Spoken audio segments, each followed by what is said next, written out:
अरे क्या सच्चाई देखते हो? ये देखो पेपर है मेरे पास, है तुम्हारे पास पुराना? ये बताओ मेरे को, है तुम्हारे पास? शर्म करो जरा सी शर्म करो यार। अरे कौम के 200 आदमी को मेजोरिटी करा दी, शर्म आती है क्या तुमको? की जगह हड़प नहीं आता। अरे भाई शर्म करो यार, तुम ऐसे ऐसे लोगों को लिए हो जो मस्जिद की जगह हड़प कर रहा है। और दूसरा आरएसएस का, ये साबित कर रहा हूं ना मैं, ये दूसरा है आरएसएस का बंदा। ये सिर्फ कचरे का टेंडर दो इसको और नाले सफाई का, इसी के अंदर ये खुश है भाई, इसके लिए इलेक्शन लड़ रहा है निलेश आलसी, समझे? और अभी क्या बोल रहा है, वो कचरे के पैसे सब मिले टेंडर के और लोगों को बांट रहे हो। भाई ढाबे पे जाओ, दारू पिलाओ, ये सब धंधे इनके हैं भाई। तो सब में दूसरी अहम बात मैं आपको बोलना चाहूंगा, हम लोग जो मुद्दे पे काम करने वाले हैं, सब में पहले स्कूल जो डिजिटल ये भी और कोंडलेकर साहब गिर जाएंगे, गटर तो ये टेंडर तो लेंगे नहीं मेरे हिसाब से, बाकी सफाई बराबर होगी, टेंडर नहीं चाहिए हमको। और जो मेरे वार्ड की बात है डर की, तो डर के अंदर जो शख्स है जिसकी मैं बात कर रहा हूँ, नाम नहीं लेना चाहता हूँ, फिर बोलता हूँ, वो जो शख्स है, वो शख्स ने हमारे रोड, जो हमारे वार्ड के अंदर जो रोड है उसको सांप सीढ़ी बना दिया। शायद उनको ज्यादा गेम वो ज्यादा पसंद होगा सांप सीढ़ी। और जो रास्ते के बीच में, मतलब साइड में, बीच में तो कुछ भी नहीं है, साइड में उनके पास में जिसका दुश्मन का घर आ जाए, जो उनको वोट नहीं देता है या उनके खिलाफ में कुछ सच बोलता है, हक बोलता है, तो उसका घर टूट जाता है, लेकिन रोड नहीं बनता है वहां पे, सिर्फ वैसे टूटा हुआ होता है किसी को। और सबसे बड़ी बात हमारी जिम, नौजवानों की बात, क्योंकि मैं भी नौजवान हूं, मेरे ऊपर भी बीती है। क्या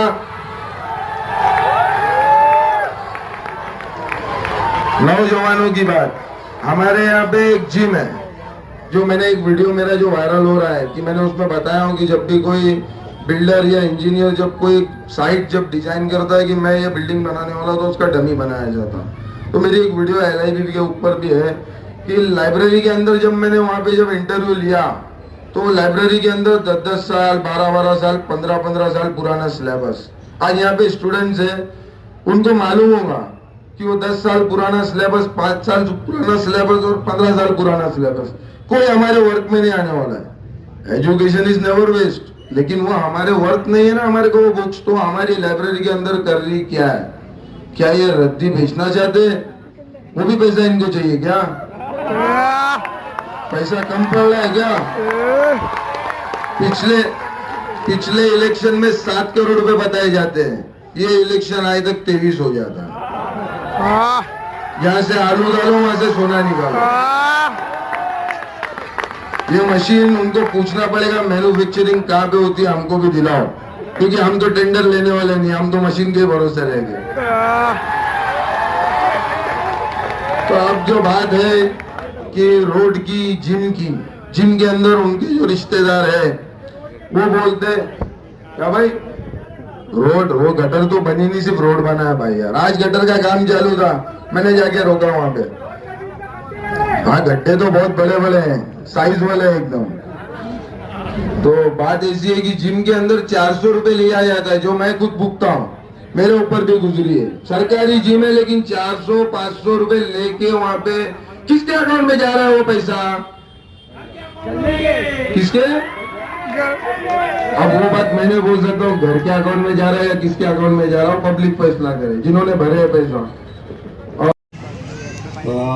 इलेक्शन के टाइम पे शायद फर्स्ट टाइम मैंने आज माइक पकड़ा है। कोशिश करता हूँ अपनी बात रखने की, अगर कुछ गलती होगी तो उसकी माफ़ी चाहता हूँ। देखिए कुरान शरीफ की एक आयत है कि वो तुज़िल्लु मन तशा तो इज़्ज़ु मन तशा, अल्लाह ताला जिसको चाहे इज़्ज़त दे और जिसको चाहे जिल्लत दे। तो यही हाल जो है उन लोगों का है। 35 साल हर बार 35 साल 35 साल में उन्होंने कभी किसी को मौका नहीं दिया। हम भी उनके साथ 27 साल रहे, स्टार्ट से हम उनके सपोर्टर रहे, मेरे वालिद साहब भी उनके साथ सपोर्टर रहे। बट किसी ने उनसे बोला कि भाई अब किसी और को चांस दिया जाए, तो उन्होंने कभी भी किसी को चांस देने की कोशिश नहीं की, उसको बर्बाद करने की कोशिश की हमेशा उन्होंने। पूरी फैमिली के साथ में सबको बर्बाद करने की कोशिश की, क्योंकि हमने 2017 का इलेक्शन लड़के वो सहा है। हमको पता है कि उनसे दुश्मनी रखने का अंजाम क्या होता है। ये तो अल्लाह ताला की बहुत बड़ी मेहरबानी है कि मैं आपके सामने ऐसे भी सही सलामत खड़ा हूँ। 35 साल के कैरियर का वो उन्होंने अभी तक एक वर्ड भी नहीं बताया कि उन्होंने 35 साल में क्या काम किया, और आगे इलेक्शन में उनको जिताने के बाद वो लोग क्या काम करेंगे। उनके कोई भी कैंडिडेट चारों में से कोई भी नहीं बोलता है, वो सिर्फ एक ही स्पीच देते हैं, शायरी करना, शायरी करना। और शायरी का जो अंदाज और जो वैल्यू और जो इज्जत है वो भी उसके साथ इंसाफ नहीं करते, क्योंकि बाजारी टाइप शायरी करते हैं। शायरी जो स्टैंडर्ड होता है, शायर एक जो बोलता है वो कौम के लिए बोलता है, शायर एक धर्म के लिए बोलता है, शायर एक मजहब के लिए बोलता है। ये लोग जो शायरी करते हैं एकदम सड़क छाप सस्ती शायरी, और इनकी शायरी आज तक चेंज ही नहीं होती है। इनके मीनार आज तक झूलते हैं, 35 साल से मीनार ही झूल रहे हैं इनके मीनार कौन गिराएगा पता नहीं, अल्लाह को मालूम। ना इनकी दीवार का कलर चेंज होता है, ना इनकी दीवार गिरती है। इनके शायरी चेंज नहीं होते हैं। इनके पास दो ही मुद्दे हैं सिर्फ आज तक। एक तो शायरी करते, और शायरी का ग्रेड जो है वो बोलते हैं ना सी ग्रेड की पिक्चर, वैसी सी ग्रेड की शायरी करते। शायरी के साथ भी इंसाफ नहीं, क्योंकि पढ़े लिखे लोग नहीं हैं लोग, मुझे ऐसा लगता है। हमको शायरी नहीं आती तो हम लोग शायरी बोलते भी नहीं है। दूसरी बात, ये हमेशा एक चीज समझ में नहीं आती कि रसिका को सपोर्ट करने के लिए इनके क्या कारण है, आज तक समझ में नहीं आ रहा है। दो ही मुद्दे, एक शायरी और एक रसिका को सलाटर हाउस के मैटर से कैसे बचाने का।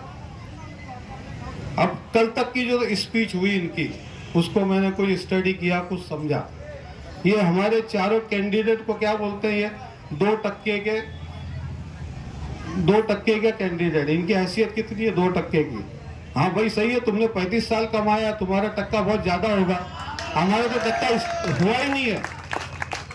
तुमने 35 साल में बहुत टक्के कमाए, तो हमको 2% बोल रहे। हम तो 2%, हमने स्टार्ट ही नहीं किया, तो टक्का कहाँ से आया हमारे पास। पहली बात तो ये। दूसरी, अच्छा बुलवाते भी दूसरे की जबान से, खुद बोलने की हिम्मतें नहीं है। सब डमी आदमी लेके आने का और डमी आदमी बात करने का। एक बंदा लेके आए, वो जो भी डमरू बजाता है बजते रहता है, वो लोग बोलते रहता है। उसका बोलना है कि जितने भी ये जो नए कैंडिडेट है, ये 200, 300, 400 वोट मांगने के लिए है। ये बोले वोट ऐसे मांगते हैं जैसे ट्रेन में हिजड़े पैसे मांगते। ये कौन सा लैंग्वेज है? हाँ, ये लैंग्वेज है ये? हाँ। दूसरा, ये बोलते हैं कि बीजेपी की ये बी टीम है। आपको याद होगा, फहद भाई आपको भी याद होगा, इन्होंने भिवंडी विकास मंच बनाया, और वह विकास मंच की जो बुनियाद रखी नाली तालाब स्कूल में, उसमें 4 भिवंडी से मेहमान बुलाए गए थे, जिसमें रईस शेख साहब थे, बालिया मामा MP थे, शांताराम मोरे जो ग्रामीण का आमदार है शिवसेना से उसको, और महेश चोगले साहब जो बीजेपी के आमदार है। ये 4 लोगों को दावत दी गई थी, और इसमें से सिर्फ 2 आए। 2 क्यों आए? कि वो दोनों फिरका परस्त है और दोनों इसके दोस्त है। आज स्टेज पे जो शांताराम मोरे और महेश चोगले बैठे हैं, और वहां पे ये लोग भिवंडी विकास मंच का ऐलान करते हैं। तो बी टीम कौन है, हम है या वो है? हाँ, 3 बार महेश चोगले इलेक्शन बीजेपी का जो जीता, किस तरह से जीता? आप किसी को सपोर्ट ऊपर से अलग करते हो, अंदर से किसी और को सपोर्ट करते हो, और वो रिजल्ट आज तुम्हारे सामने। ये इस तरह से पॉलिटिक्स करते हैं। इनकी पॉलिटिक्स पे मत जाइए। इनके बहुत से अभी अलग अलग रूमर आएंगे, अलग अलग बातें करेंगे, हमको उस पर जाना नहीं है। हमारा एक ही मकसद है कि हमको सिर्फ पंजा चलाना है। कैंडिडेट A में कौन है, B में कौन है, C में कौन है, D में कौन है, देखना नहीं है। हमको चेंज चाहिए। इन्होंने चेंज के बारे में कभी नहीं सोचा। अगर चेंज का सोचे होते तो इनके जानशीन तैयार होते थे। इनके जानशीन भी अभी तैयार हो ही नहीं सकते, आपको सब पता है। इनका मामला पूरा खत्म हो चुका है। मतलब मैं अगर खुद नहीं रहूं तो पूरे सिस्टम, पूरे समाज, पूरे कोकनी मोमिन अंसारी सबको बर्बाद करके खत्म करो। उसका सोच ये है। नहीं तो आज तक वो किसी का अपने आप को जो बोलते हैं ना उत्तरदायी, कोई उत्तरदायी तो तैयार किया होता, खुद के खानदान में तैयार किया होता, किसी और को तैयार किया होता, वो उन्होंने काम किया नहीं। तो मेरी सब लोगों से रिक्वेस्ट है कि ये सब चीज़ों को आप ध्यान में रखें। हम लोगों का फोकस जो है सिर्फ डेवलपमेंट पे है। हम लोग डेवलपमेंट करना चाहते हैं। वार्ड नंबर 6 को इंशाल्लाह हम लोग, ये जब चारों कैंडिडेट इंशाल्लाह जीत के आएंगे तो हम लोग इस 6 नंबर वार्ड को मिसाली वार्ड बनाएंगे, क्योंकि 6 नंबर वार्ड जो है हमारा पुराना भिवंडी है, जो हफीजबाद दरगाह से स्टार्ट होता है, ईदगाह तक जाते हुए यहाँ तक पहुँचता है। तो ये वार्ड में काम करने के लिए बहुत सी चीज़ें हैं जो आने वाले वक्तों में हमारे कैंडिडेट आपके सामने रखेंगे। जैसे लाइब्रेरी का मसला है, सरकारी हॉस्पिटल है, अब तक चला नहीं है, चल रहा है तो उसका तरीका अलग है, वो सब बातें बाद में आएगी। अभी अर्लियर बहुत जल्दी बोलना ठीक नहीं है। मेरी सबसे यही रिक्वेस्ट है कि आप इनको समझिए, इनकी बातों को समझिए। ये आपको पता है कांग्रेस इन्होंने छोड़ा है ना, कांग्रेस ने इनको छोड़ा है क्या? कांग्रेस से इन्होंने रेजिग्नेशन दिया है और मंच बना के ये 4 पूरे भिवंडी में 4 ही कैंडिडेट इलेक्शन लड़ रहे हैं। इनके 90 में से 4 सीट पे ही खुद खड़े हैं, क्योंकि इनको जीतने के बाद बीजेपी के मेयर बनाने के लिए कांग्रेस की तरफ से कोई कंडीशन नहीं होना चाहिए। ये बीजेपी के कैंडिडेट को जीतने के बाद ये 4, इनके ऊपर कोई कंडीशन लागू नहीं हो सकती। इनको बढ़िया सा पैसा मिले, इनको बढ़िया सा दाम मिले, इसलिए ये बाहर से सपोर्ट करने के चक्कर में इनका एक ही एक मकसद है, और आप कि ये बीजेपी का मेयर भिवंडी में बैठे। ये इंटरनल इनका एग्रीमेंट है और इसको पब्लिक को समझना चाहिए, और इंशाल्लाह हम लोग इनके सोच को पूरी तरह से नाकाम करेंगे, उम्मीद रखता हूँ, और अपनी बात को ख़त्म करता हूँ।